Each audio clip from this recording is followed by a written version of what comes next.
जय श्री राम। हर हर महादेव। आज हम चित्रकूट के एक ऐसे पवित्र स्थान पर आए हैं जहां आते ही मन को एक अलग ही शांति महसूस होती है। यह स्थान है महासती माता अनुसुईया आश्रम और मंदिर।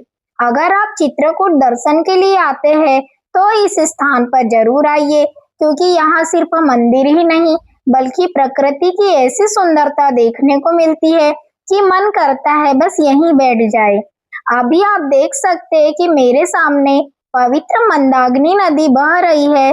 इस नदी का पानी बहुत शांत दिखाई देता है और चारों तरफ फैली हरियाली इस जगह की सुंदरता को कई गुना बढ़ा देती है। यहाँ का वातावरण शहर की भागदौड़ से बिल्कुल अलग है। ना गाड़ियों का शोर, ना कोई भीड़ भाड़, सिर्फ पक्षियों की आवाज, बहते हुए पानी की कलकल और ठंडी हवा। सच कहूँ तो यहाँ आकर मन अपने आप शांत हो जाता है। यहाँ पर रंग बिरंगी दुकानें, यहाँ का नजारा और भी खूबसूरत दिखाई देता है। दोस्तों, बहुत से श्रद्धालु सबसे पहले मंदाकिनी नदी के दर्शन करते हैं। कुछ लोग यहाँ स्नान भी करते हैं और उसके बाद मंदिर दर्शन करने के लिए आगे जाते हैं। अगर आप सुबह के समय यहाँ आए तो सूरज की हल्की किरणें नदी के पानी पर पड़ती है और पूरा दृश्य बहुत ही सुंदर लगता है। वहीं शाम के समय आरती के दौरान यहाँ का माहौल और भी दिव्य हो जाता है। अब हम धीरे धीरे मंदिर की ओर बढ़ रहे हैं। आप यहाँ देख सकते हो मेरा नटखट सा बच्चा उसकी मौसी को कैसे परेशान कर रहा है। इन दोनों की प्यारी मस्ती के साथ अब हम आगे बढ़ते हैं। रास्ते में आपको बड़े बड़े पेड़ दिखाई देंगे, जिनकी ठंडी छांव में बैठकर श्रद्धालु कुछ देर विश्राम भी करते हैं। यहाँ आने वाले लोग सिर्फ दर्शन ही नहीं करते बल्कि कुछ समय प्रकृति के बीच बिताकर अपने मन को भी सुकून देते हैं। दोस्तों, इस स्थान का नाम महासती माता अनुसुईया के नाम पर पड़ा है। माता अनुसुईया भारतीय संस्कृति में पतिव्रता और तपस्या की सबसे महान महिलाओं में मानी जाती है। इनके पति महर्षि अत्रि थे, जो सप्त ऋषियों में से एक थे। माता अनुसुईया की महिमा इतनी महान बताई जाती है कि स्वयं ब्रह्मा, विष्णु और महेश ने उनकी परीक्षा ली थी। आगे इस वीडियो में मैं आपको यह पूरी कहानी विस्तार से बताऊंगी कि आखिर ऐसा क्या हुआ था जिसकी वजह से यह स्थान पूरे भारत में प्रसिद्ध हो गया। फिलहाल हम मंदिर के मुख्य प्रवेश द्वार के पास पहुंच चुके हैं। आइए अब मंदिर के अंदर चलते हैं और माता अनुसुईया के दिव्य दर्शन करते हैं। दोस्तों, मंदिर में प्रवेश करने से पहले आप एक बार मंदिर के बाहर बनी हुई सुंदर चित्रकारी को जरूर ध्यान से देखिए। यह सिर्फ सजावट नहीं है बल्कि हमारी सनातन संस्कृति और पौराणिक परंपरा की एक सुंदर मंदिर की बाहरी दीवारों पर बनाई गई रंग बिरंगी कलाकृतियां दूर से ही श्रद्धालुओं का ध्यान अपनी ओर आकर्षित करती है। इनमें देवी देवताओं, ऋषि मुनियों और धार्मिक प्रसंगों को बहुत सुंदर ढंग से उकेरा गया है। इन चित्रों को देखकर ऐसा लगता है जैसे हमारी पुरानी कथाएं जीवंत हो गई हो। मंदिर के बाहर मंदाकिनी नदी का नजारा और भी खूबसूरत दिखाई देता है। यहाँ का जल, यहाँ की हरियाली इस स्थान को और भी सुंदर बना देता है। इस मंदिर का हर एक चित्र अपने आप में एक संदेश देता है। कहीं भक्ति का भाव दिखाई देता है, कहीं तपस्या का और कहीं सेवा एवं त्याग का। अगर आप इन चित्रों को ध्यान से देखें तो महसूस होगा कि इन्हें बनाने वाले कलाकारों ने बहुत मेहनत और श्रद्धा के साथ अपना हुनर दिखाया है। मंदिर की यह चित्रकारी बच्चों और युवाओं के लिए भी बहुत खास है। जो लोग धार्मिक कथाओं को नहीं जानते वे इन चित्रों को देखकर उनके बारे में जानने की उत्सुकता महसूस करते हैं। इस तरह यह चित्रकारी हमारी संस्कृति को अगली पीढ़ी तक पहुंचाने का भी एक सुंदर माध्यम बन जाती है।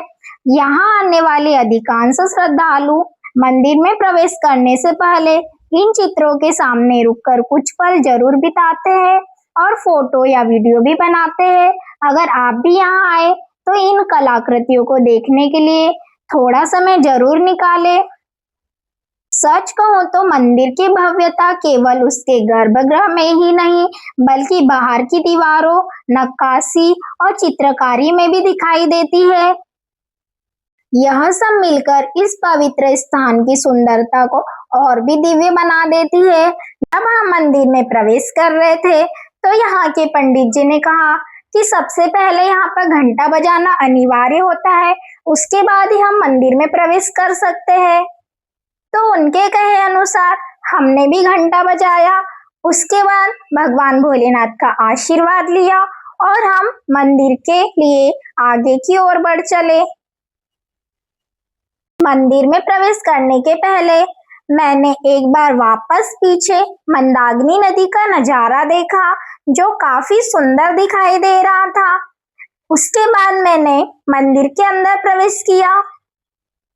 अब हम मंदिर के अंदर प्रवेश कर चुके हैं। जैसे ही अंदर आते हैं सबसे पहले यहाँ का शांत और भक्तिमय वातावरण मन को अपनी ओर खींच लेता है। चारों तरफ भक्ति का माहौल है और ऐसा लगता है जैसे यहाँ समय भी धीरे धीरे चल रहा हो। अब हम आगे की ओर बढ़ रहे हैं। मेरा नन्हा सा बच्चा भी अपने नन्हे नन्हे कदमों से मंदिर में दर्शन करने के लिए आगे बढ़ रहा है। जैसे ही हम अंदर पहुंचे, यहाँ के संत की समाधि स्थल के दर्शन करे और उनसे भी आशीर्वाद प्राप्त किया और फिर हम आगे बढ़ चले। अब आपको जो सामने मूर्ति दिखाई दे रही है वह यमराज जी है, जिनसे माता सती सावित्री अपने प्रति सत्यवान के प्राण वापस मांग रही थी।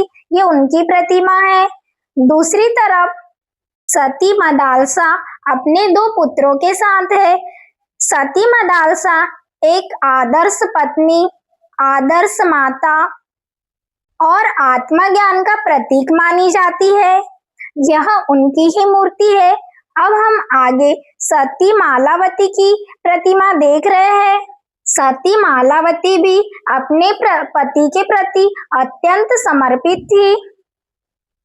आगे आप सती दमयंती और राजा नल की प्रतिमा देख रहे हैं। अब हम आगे बढ़ते हैं। आगे आपको सती बेहुला की प्रतिमा दिखाई देती है। यहाँ पर जितनी भी प्रतिमाएं हैं वह सभी महासती नारियां थी जो अपने पति के प्रति समर्पित थी और पतिव्रता धर्म का उन्होंने बहुत ही अच्छी तरीके से पालन किया था। आगे जो प्रतिमा देख रहे हो यह सती सुकन्या माता की प्रतिमा है। माता अनुसुईया की तरह यह सभी भी पतिव्रता नारियां थी। माता अनुसुईया महर्षि अत्रि की पत्नी थी। हमारे धर्म ग्रंथों में उन्हें पतिव्रता, तपस्या और सेवा की मूर्ति माना गया है। कहा जाता है कि उनके तप और सतीत्व की महिमा पूरे तीनों लोकों में प्रसिद्ध थी। अभी आप जो प्रतिमा के दर्शन कर रहे हो यह माता अनुसुईया की प्रतिमा है। माता अनुसुईया की प्रतिमा जब इतनी सुंदर है तो वह हकीकत में कितनी सुंदर रही होंगी। अब हम आगे बढ़ते हैं और देखते हैं कि यहाँ पर माँ मंदाकिनी गंगा, नारद जी और आकाश गंगा की भी प्रतिमाएं हैं। माता अनुसुईया ने अपने तप, त्याग और पतिव्रत के बल से उन्होंने ब्रह्मा, विष्णु और शिव जी को शिशु रूप धारण करने पर विवश कर दिया था। उनकी तपस्या से प्रसन्न होकर तीनों देवों ने उन्हें पुत्र रूप में वरदान दिया। ये हमने संत की समाधि की परिक्रमा करे और इनके भी आशीर्वाद प्राप्त करे। भगवान के वरदान से माता अनुसुईया को दत्तात्रेय का जन्म हुआ। चित्रकूट का यह आश्रम माता अनुसुईया की तपोभूमि माना जाता है और यहाँ दूर दूर से श्रद्धालु दर्शन करने आते हैं। जब सीता मैया अपने वनवास के दौरान महासती अनुसुईया आश्रम पहुंची, तब अनुसुईया माता ने उनको स्नेहपूर्वक स्वागत किया और उन्हें पतिव्रता धर्म का उपदेश दिया। इसके बाद माता अनुसुईया ने सीता माता को उपहार स्वरूप दिव्य वस्त्र, दिव्य आभूषण तथा ऐसे वस्त्र और आभूषण दिए जिनकी शोभा कभी कम नहीं होती थी। यह प्रसंग वाल्मीकि रामायण में भी वर्णित है। भगवान गणेश जी के दर्शन करने के बाद हम मंदिर के बाहर आ चुके हैं। अगर आप यहाँ आए तो जल्दीबाजी में दर्शन करके वापस न जाए। कुछ मिनट मंदिर में बैठकर भजन सुनिए या शांति से ध्यान कीजिए, नाम जाप कीजिए। यहाँ का वातावरण सच में मन को सुकून देता है। राम जी के इलाके में वानरों की सेना ना हो, ऐसा तो हो ही नहीं सकता। सच कहूं तो इस जगह की सबसे बड़ी खासियत सिर्फ मंदिर नहीं, बल्कि यहाँ की प्राकृतिक सुंदरता भी है। चारों ओर ऊंचे ऊंचे पेड़, ठंडी हवा, पक्षियों की चहचहाहट और सामने बहती पवित्र मंदाकिनी नदी इस स्थान को बहुत ही मनमोहक बना देती है। और यहाँ की वानर सेना, इनके बारे में तो क्या ही बोले। जैसे ही हम आगे बढ़े, मौसम ने अपना रंग बदल लिया। अभी कुछ देर पहले तक धूप थी, लेकिन देखते ही देखते बादल छा गए और हल्की हल्की बूंदें गिरने लगी।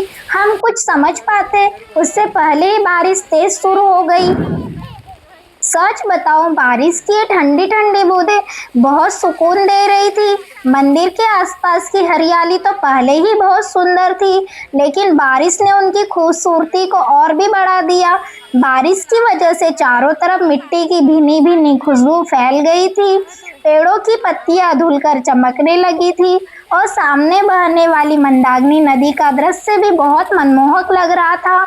हमारे साथ के कुछ लोग जल्दी से छाते के नीचे खड़े हो गए। मैं तो थोड़ी बारिश में भीग गई थी। सच बताऊं तो मुझे बारिश में भीगकर बहुत मजा आ रहा था। मैंने यहाँ के वातावरण, बारिश और इस मौसम का पूरा आनंद लिया। सच कहूं तो मुझे तो बारिश में भीगकर बहुत मजा आ रहा था और ये प्रकृति का नज़ारा देखकर भी मन को बहुत अच्छा लग रहा था। यहाँ की सुंदरता तो पहले ही बहुत ज्यादा थी, लेकिन बारिश ने उसकी खूबसूरती को और भी बढ़ा दिया था। कुछ देर वहीं रुककर इस खूबसूरत नज़ारे का आनंद लेते रहे। हमारी यात्रा का यह पल शायद सबसे यादगार पलों में से एक बन गया। कभी कभी बिना किसी योजना के आने वाली छोटी छोटी बातें ही सबसे सुंदर यादें बन जाती है। यह बारिश भी हमारे लिए बिल्कुल वैसी ही याद बन गई और हमारी इस यात्रा को और भी खूबसूरत बना दिया। जैसे ही बारिश थोड़ी कम हुई, हमने हमारी यात्रा को थोड़ा आगे बढ़ाया और किए यहाँ पर विराजमान हनुमान जी के दर्शन, जो कि लेटे हुए थे। जय श्री राम, जय हनुमान। अब हम आगे बढ़ते हैं और देखते हैं खूबसूरत मंदाकिनी नदी का नजारा। चारों तरफ हरियाली और बीच में बहती मंदाकिनी नदी। ऊपर से हल्की हल्की बारिश ने इस जगह की खूबसूरती को कई गुना बढ़ा दिया था। दूर दूर तक फैले पेड़ बारिश से धुलकर और भी हरे दिखाई दे रहे थे। ठंडी हवा चेहरे को छू रही थी और बारिश की बूंदें मन को एक अलग ही शांति दे रही थी। सच में ये नजारा अद्भुत था और यही पल इस यात्रा को हमेशा के लिए यादगार बना गया। हम वापस अपनी अगली यात्रा की ओर जा रहे हैं। उसके पहले आप यहाँ के खूबसूरत नज़ारे को भी देखिए। अगर आपको हमारी यह यात्रा पसंद आई हो तो वीडियो को लाइक जरूर करें और इसे अपने परिवार और दोस्तों के साथ शेयर जरूर करें। अगर आपने अभी तक हमारे चैनल को सब्सक्राइब नहीं किया है तो जरूर कर लीजिए। हम आपको चित्रकूट और अन्य पवित्र तीर्थ स्थलों के ऐसे ही दर्शन कराते रहेंगे। तब तक के लिए जय श्री राम, हर हर महादेव।